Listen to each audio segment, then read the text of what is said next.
Hey everybody, welcome back to Contest Prep University. Joe Klemczewski and Adam Atkinson.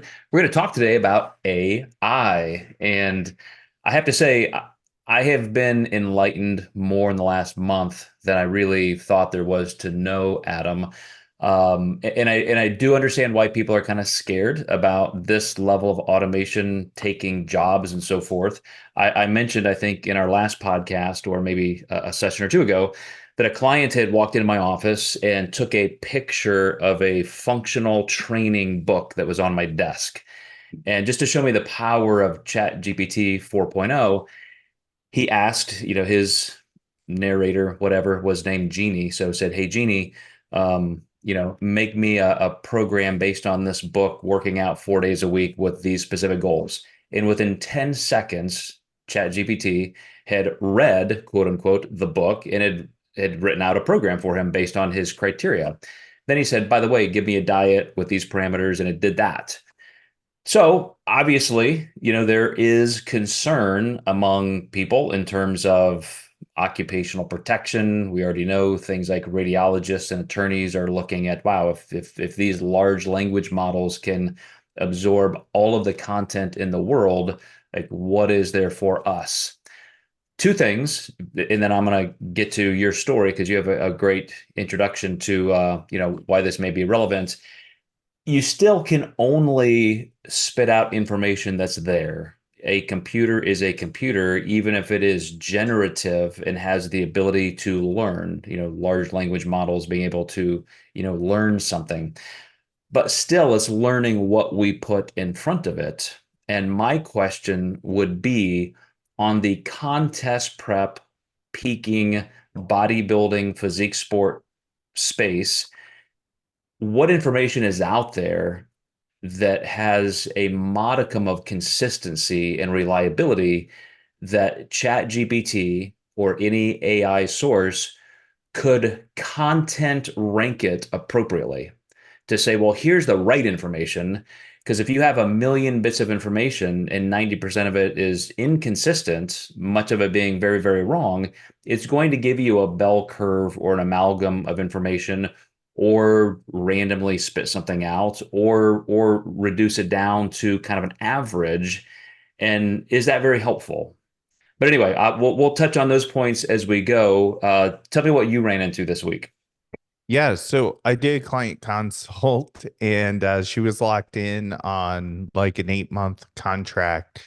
And as she was kind of telling me about her programming and some of the responses, there were a lot of misses. And she even had mentioned that she had like sent a check-in and like a day or two later she got a message like, "Hey, so and so, how are you doing?" And she's like, "I sent my check-in like 2 days ago, so that's weird." um and like it just seemed like there was a whole lot of automation, and she never sent photos, and the coach, in this case, maybe in Quote. quotations, never asked for pictures, but it was a part of the program. And everything seemed, she said, very non-emotion based. So like it basically was very dismissive of like her personal struggles, and being able to adapt to that. Like, "Hey, I'm going on vacation this week. What do you want me to do?" There was really no algorithm that really supported her in that. She also did say the messaging seemed mysteriously fast. So when she sent something, she was replied to very, very quickly. And sometimes that's not a bad thing, but I have always said if a coach is responding too quickly, how much are they looking at? And what kind of quality of a check-in are you getting? So that's always the argument of waiting for gold, or like, if you want it fast, it's probably not going to be good. Um, so yeah, Well, it one of was. my clients, this goes back probably 3 or 4 years ago. He's a venture capitalist. He's in all kinds of tech, and he just loves to help people. And so he was always trying to give me advice, even if it was unsolicited. And he said, Joe, you know, for your future, we got to reproduce you. We got to reproduce you. You've got to have a bot that is totally you. And at the time, the entire artificial intelligence community and conversation just wasn't where it is today. It was probably just getting started. And of course, his ties to Silicon Valley, he knew what was coming. And so when I argued with him a little bit and said, well, exactly what you said, Adam, it's not going to be great. It's going to be obvious. And he said, no, no, no, no. It can totally replace you. If if if you could put in every answer you've ever given, you could download every article you've ever written, every response to every client question. If you could just sweep all of that content from the last 30 years and put it into this system, it can literally replace you. Um, First of all, again, content in, content out. Like you whatever you put in there is what's going to come out. So I would even say, would my answers from 20 years ago, 30 years ago still stand? I would probably want to modify that. And so even if you're curating your own information that carefully, it's still going to be less than a genuine response. So for this coach or this algorithm or whatever coach is using this kind of a bot, it's obviously very I don't want to say first generation, but it's not very sophisticated yet if it can't do that. But have you even tried that? It's making me think I need to get into 4.0 and actually ask some questions like this. Yeah, I think that what you're seeing is a scan of the internet and information. I'm not necessarily completely sold when something references back to Wikipedia, that I can just kind of find on my own. And I do think I feel like our jobs are very safe. In personal training, it is personal. You do make connections. And I think that that's one of the biggest issues with, whether coaches are using AI coaching. They're taking away the personalization that can happen, which is obviously worth the wait. I think it should be. And also the ability to be able to take care of specific needs for people and some of their unique circumstances that they might have. Not to say that that may not come in the future, but I really just, that's why I do Zoom calls with my clients. Like, I'm not in there typing on chat GPT during the Zoom calls. Like, they can see me and hear me, and I have to perform at my absolute best like that hour for everyone, to make sure their check-ins are done efficiently and teach through the process. This is why I'm making this move for you, or tell me about your struggles so everyone else can learn.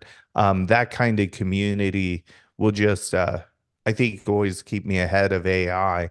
And what I'm doing may actually change the world of coaching to actually have coaches in the spotlight and, needing to do those things to, one, match the personalization and effort that we give on our side, but also to stay ahead of AI, because we've got to use our strengths to beat these algorithms because people can use them as tools. I don't doubt that at all, and we do know that these machines are going to be taught more neurochemistry as which is kind of what's scary. When these things become a little bit more self-learning, that's going to be when it's really interesting.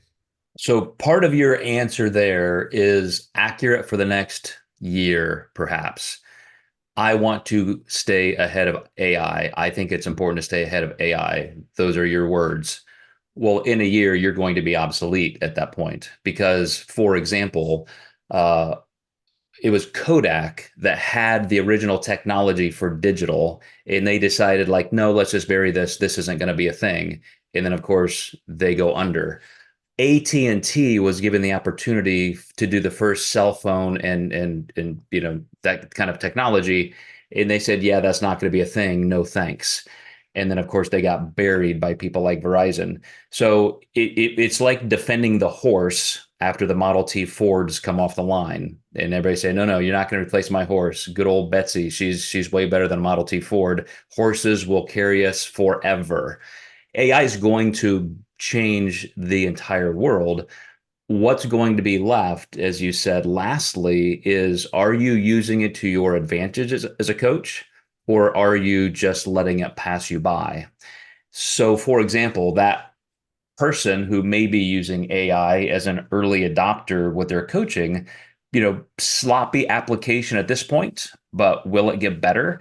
And should it replace everything? Probably not. Because, like I said, content ranking is still a big controversy, even up to the congressional level, when they have hearings with people like Zuckerberg.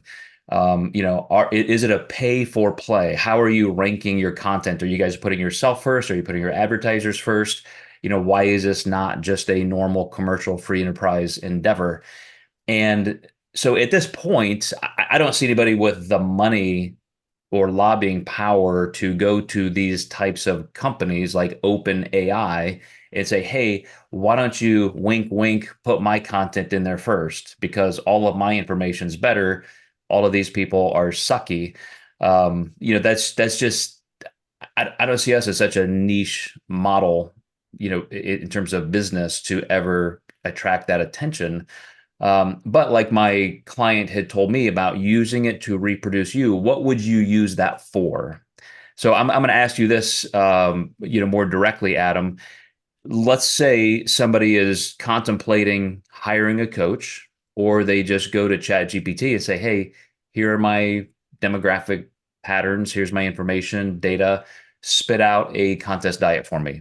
Here's what I want to do. Maybe even, and again, I will investigate this soon. If they say, I want to use a progressive linear load, or I want to do it this way, and I want these parameters, create a peak week plan for me.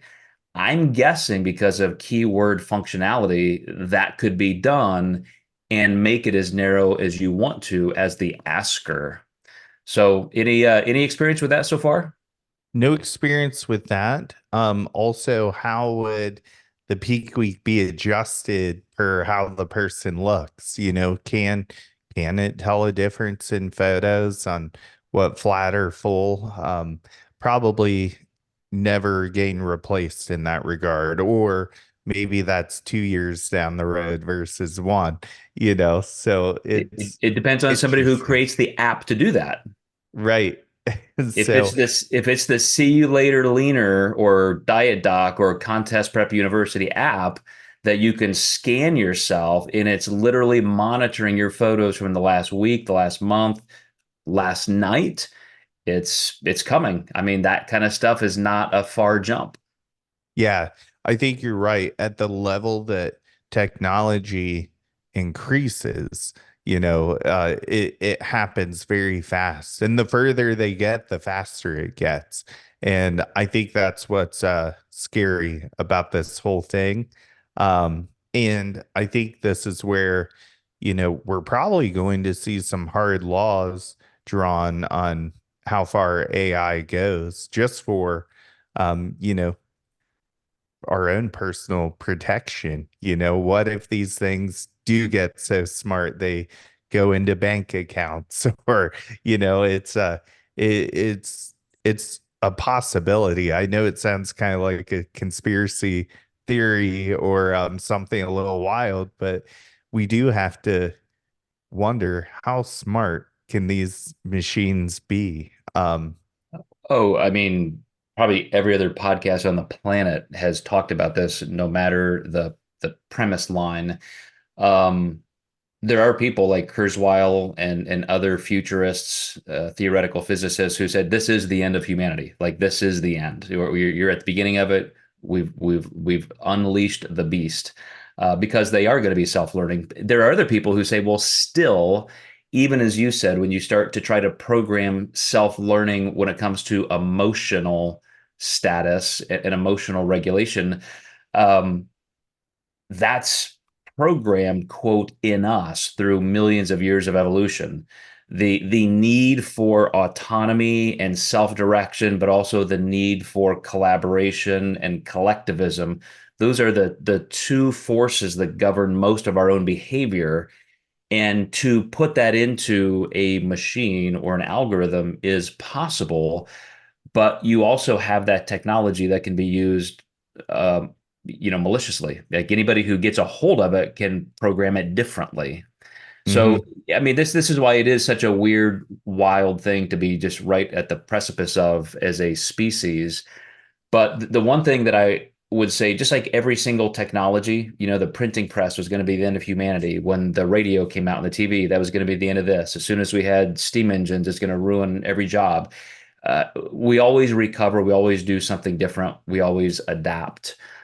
So I'm most concerned with today's application. I just have to believe tomorrow will take care of itself through the mechanisms you're describing.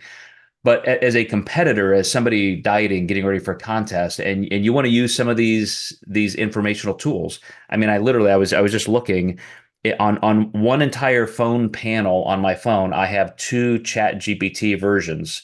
Like that's how important it is for me already. Like I'm dedicating an entire space, so to speak, on my phone for it, and I want to experiment. And I would say other people probably will and should. And you can start seeing where those boundaries are, because you are exactly right. Where some people would say, no, I'm always going to pay for that experience. I know it's going to be more helpful to have that set of eyes on me, that person who is experienced and educated to do this.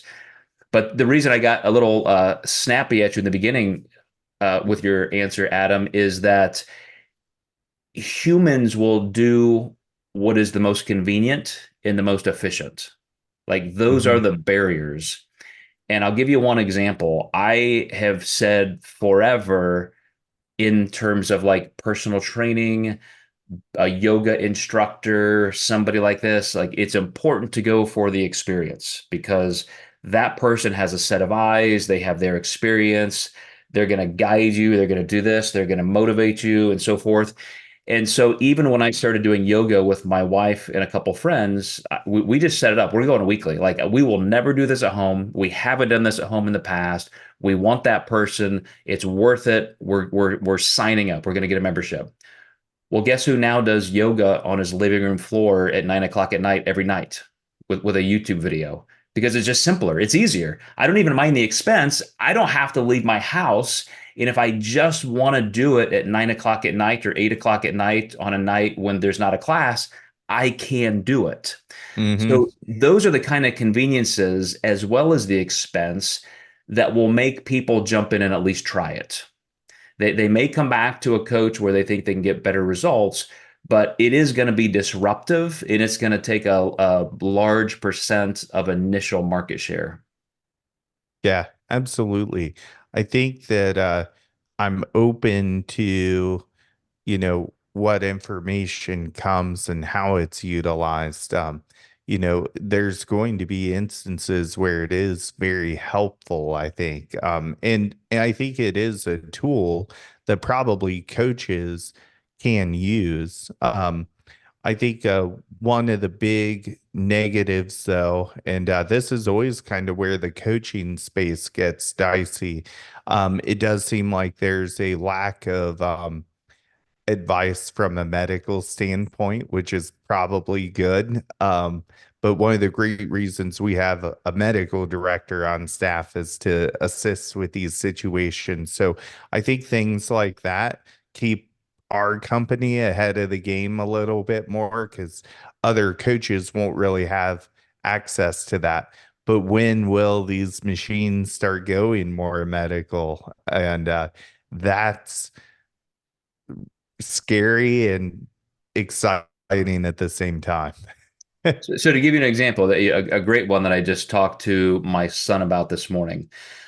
Um, his child, my grandchild, had some symptoms over the weekend. And so, my son and his wife immediately start going to the internet, WebMD, whatever. And that's, ChatGPT is just another version of that. We already have artificial intelligence in those early raw forms. You mentioned Wikipedia. that's a curated form of information that somebody manually might have gone, and put together. But as an extension of our consciousness available to us whenever we want, that is a form of artificial intelligence. So the generative large language models where it's self-learning and it's evolving, that gives it an edge where you're just getting updated information all the time. But by the end of that process, what my son did was sent a note, to their doctor because they want that final answer. Here's what the internet or AI says, but for ultimate priorities in our own lives, we still want somebody that we trust with the experience to give us a definitive answer. And so here's how I view the first uh, interactions with this form of AI for coaches and clients. I'm sure you've had clients all the time, Adam, who ask you questions like, "Hey, should I take creatine? Hey, Adam, will creatine bloat me? Hey, Adam, how much should I use? Hey, Adam, should I use a loading phase?" And in your mind, you're probably thinking like, "Holy fuck, just Google it." Like, why am I answering these kind of pedantic questions that have been answered a billion times for 25 years? But another version of that response could be, sure, Mark, I would love to answer that question for you. Here's what I know. Here's all this information, maybe even a citation or two, because that client is paying you to be that authoritative source. He doesn't care what the internet says. He wants to know what you say. You have interpreted a lot of information. You have experience. You have distilled it down in certain contexts with clients.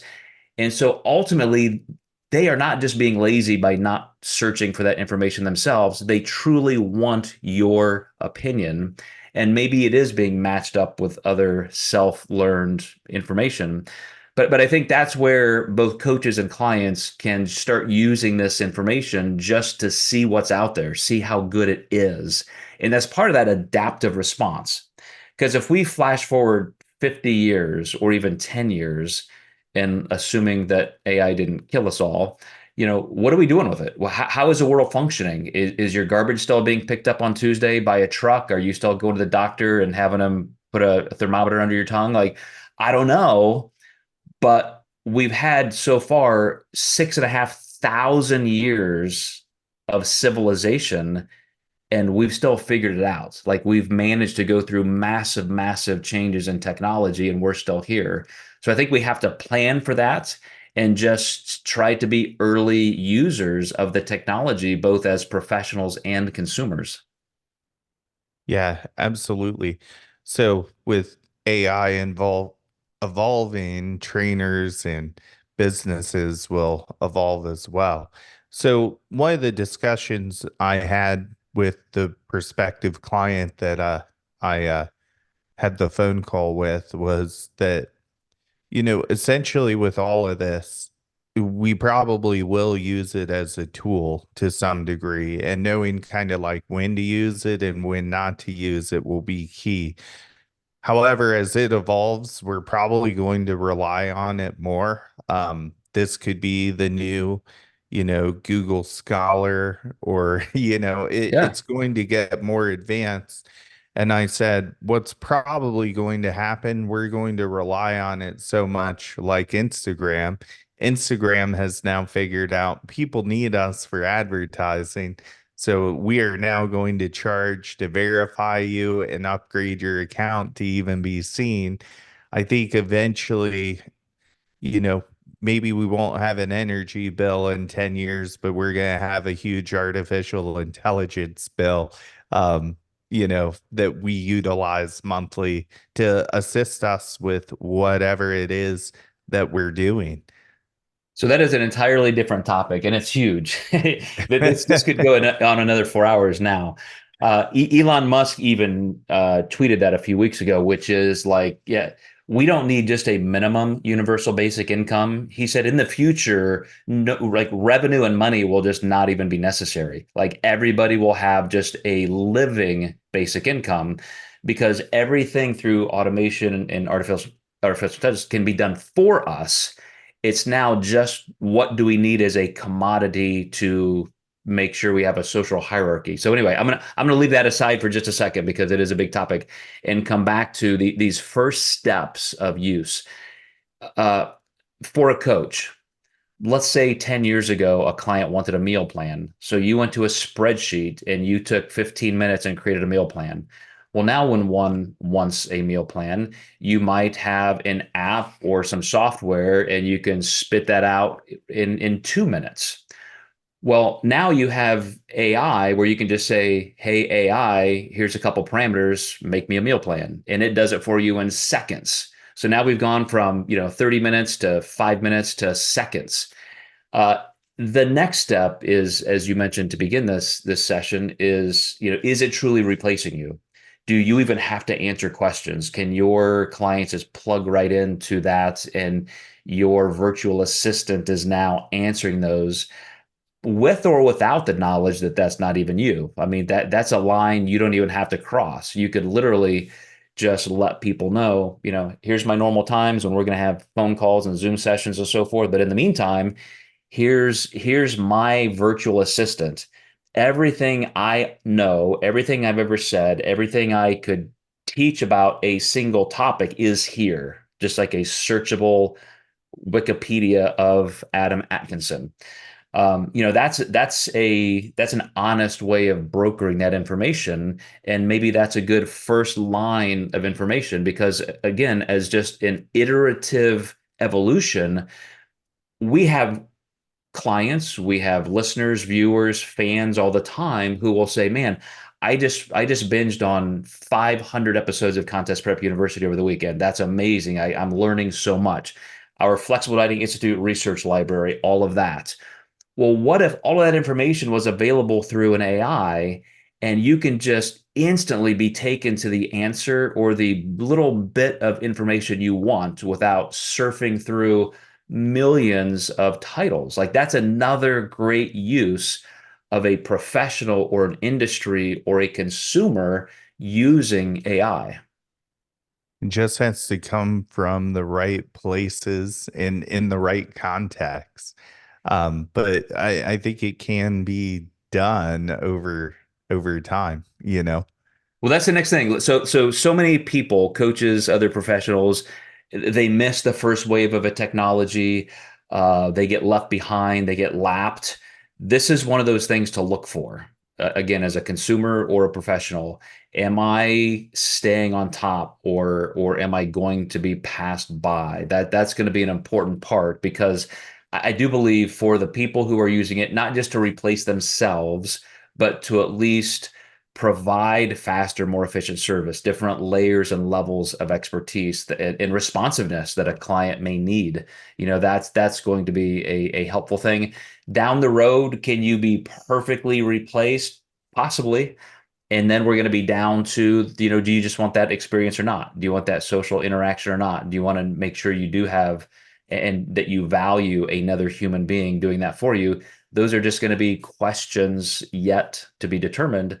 Or we'll end up, as Elon said, like, no, we just don't need it. Like, we just have evolved into a hedonistic species that wakes up with nothing to do because everything is done for us.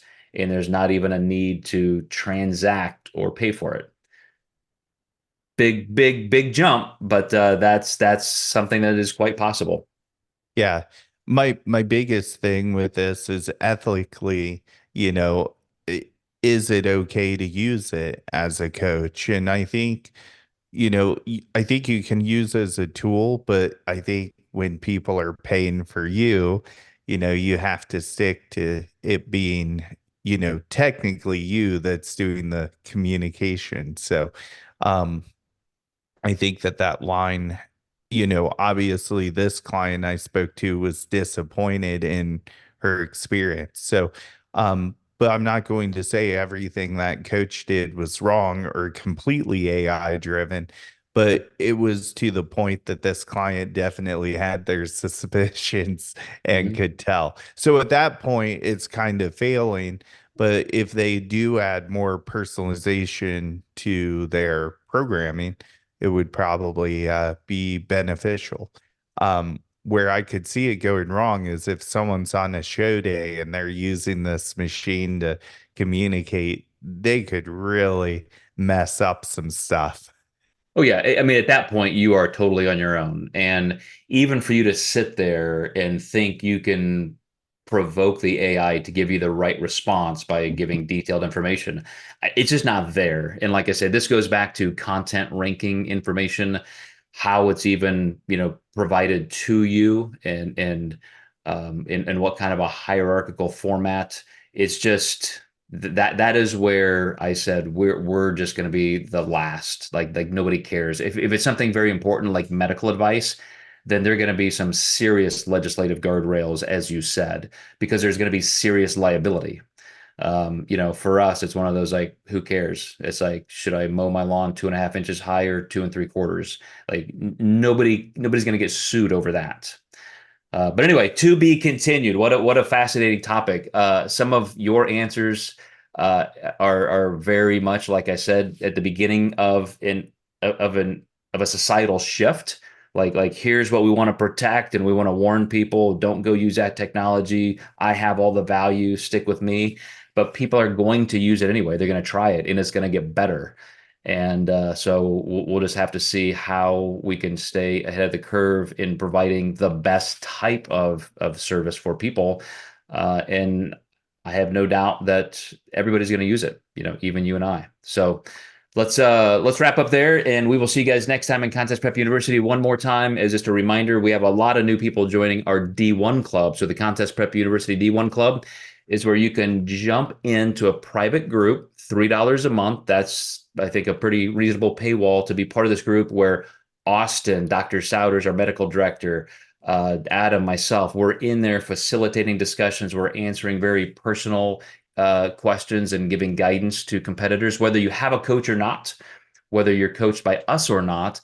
That's not the barrier. We just wanted a different place that is not monetized at that level, where people can join a community and get some guidance and just see how far that can take you. So it's been fantastic so far. We've got a lot of happy members in there. Anybody who wants to join, just give us a message and we'll let you know.